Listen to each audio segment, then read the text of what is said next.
You're not going to believe this, but I absolutely nailed that thing. There is no play whatsoever. It is a perfect fit. I am stunned. I thought for sure that I would have some gaps in here and have to pull those things out.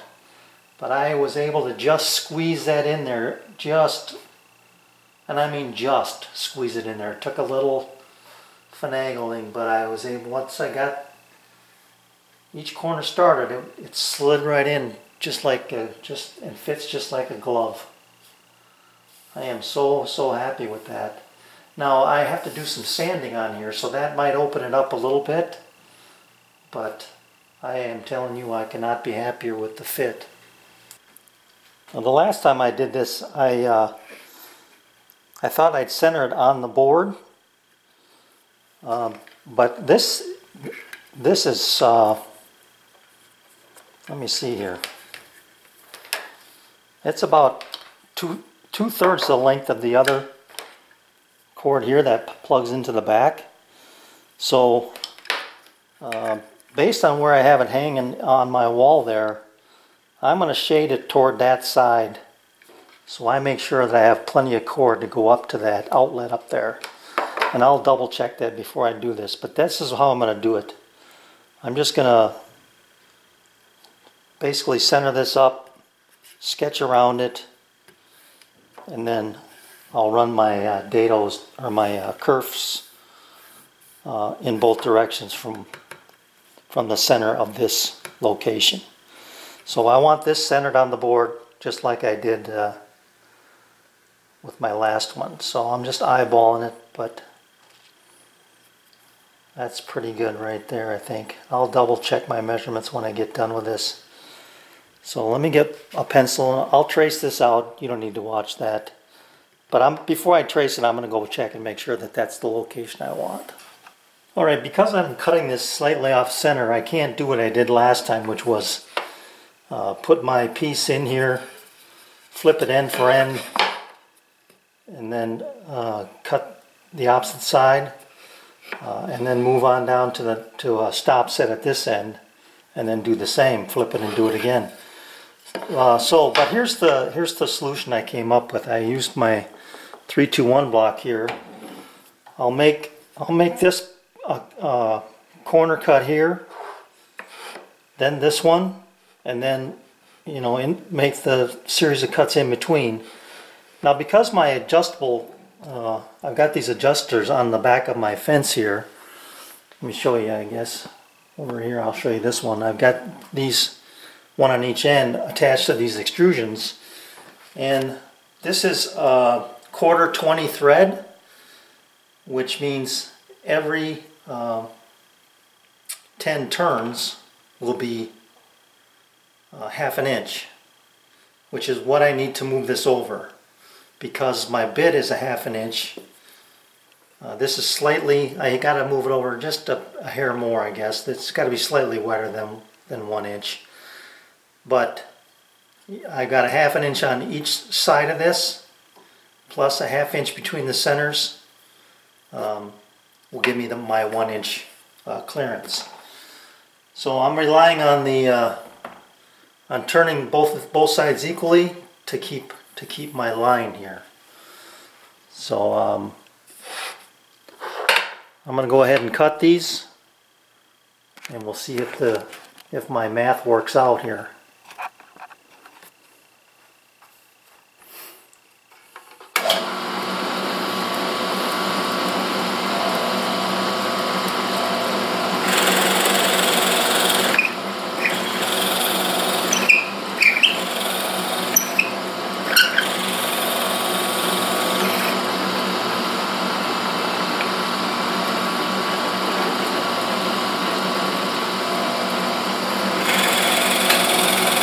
Alright, I'm going to turn both of these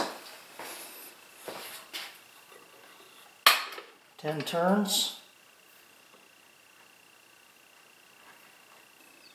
and 10 there And I am just off the line. So I'm going to go, I'm going to leave it because I can always sweeten that up with a chisel. So I'm going to just go with that.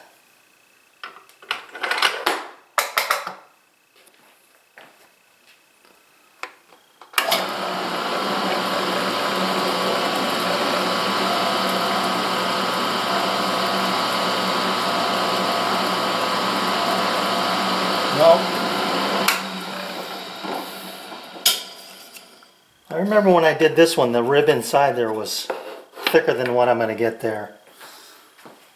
I'm going to go one more turn.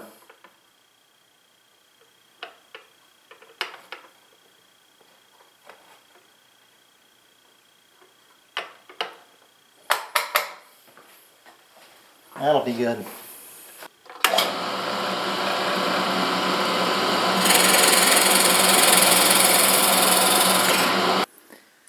Alright, I'm getting ready to glue this up, but I wanted to show you the channel I cut for the cord. And here it exits on the triangle side for the power, or for the connection to the light. And then on the left side here, or the right side as it's on the wall, this is where it will exit and go to power. So let me show you the details here a little better in just a second. I'll stand it up. Okay, so this is the power side, and the cord will run through here down about a 45-degree channel. These are all, I had to hand cut all these. Then I wanted this to exit out right at this corner, and I cut this a little narrow so that when I push that cord in there, it actually acts like a pin, I guess, to hold it. And then you can see I chamfered all the corners here before. I'm going to glue it up too. So that's that side. Then on the other side, you can see that I've got the same angle so the cord wraps, but now it comes down, and that'll be behind the triangle, so you won't see it going to the back of the light, which I really like that idea. So that's it. Let me show you one other thing here. I'll relocate the camera. I'll show you what I did, what I'm going to do before I glue it up. So this is the top side again, power side. And when I put this together, I am about a business card thickness away from being flush. So I'm going to glue this in first with a little dab of glue, then put some glue on top of that. Some glue in on both of these sides. It's not going to take much because it's such a nice joint. And then just tap it home. So I'll do each end first, or this end first, and then take it apart and do the bottom side there. But when I put that together with that business card in there, separating the two, it's a perfectly flush joint, and it'll just take minimal sanding then to shape things up. I don't want to sand these individually because that'll change the tolerance on the joint, and I don't want to do that. So I'm going to put it together, hand sand it while it's together, and then kind of go from there. So when we come back, I guess I'll have everything put together, and I am going to paint my triangles black, by the way, and we'll see how she looks. So I pre-drilled at an angle this way so that when the nail came in, it would catch the wood there, but I wanted to countersink, or drop it in and bury the head of the nail. And you can see it's getting a little long. So all I did was put it in place, kind of measure the distance of how far the nail stuck out when it bottomed out, because the hole was perfectly sized.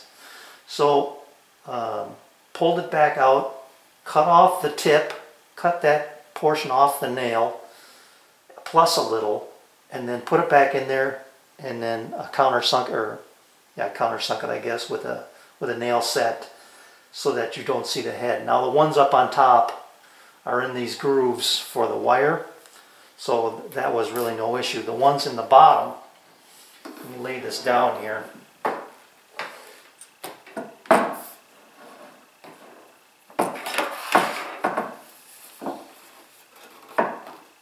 Right here, let me zoom in on that.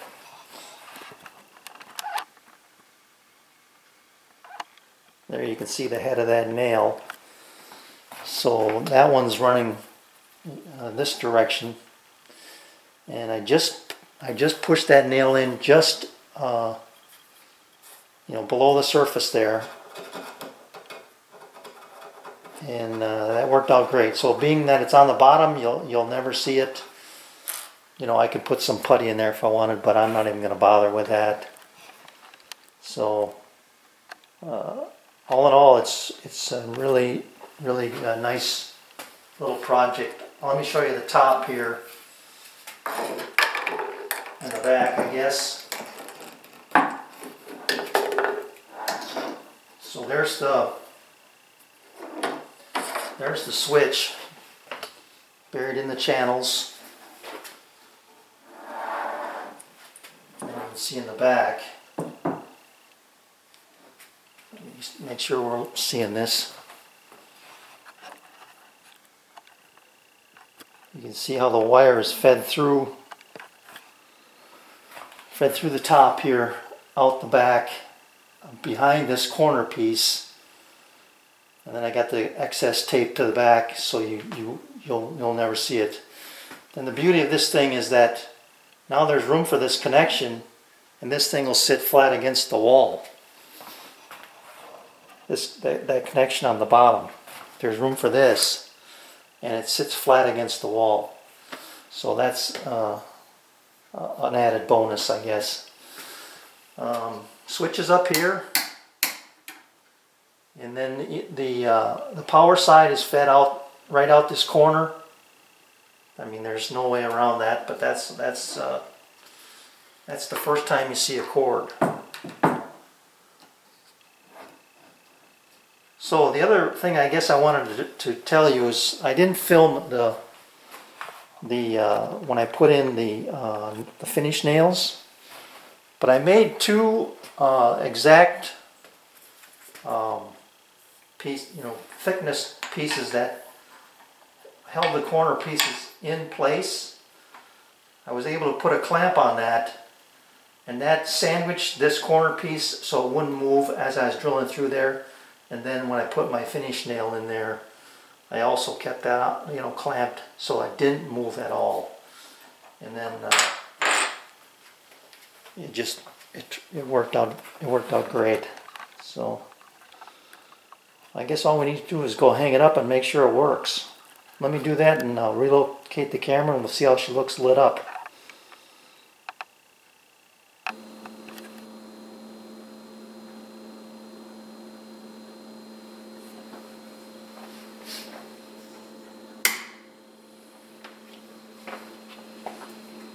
Having that on really doesn't do it justice. It really looks nice, but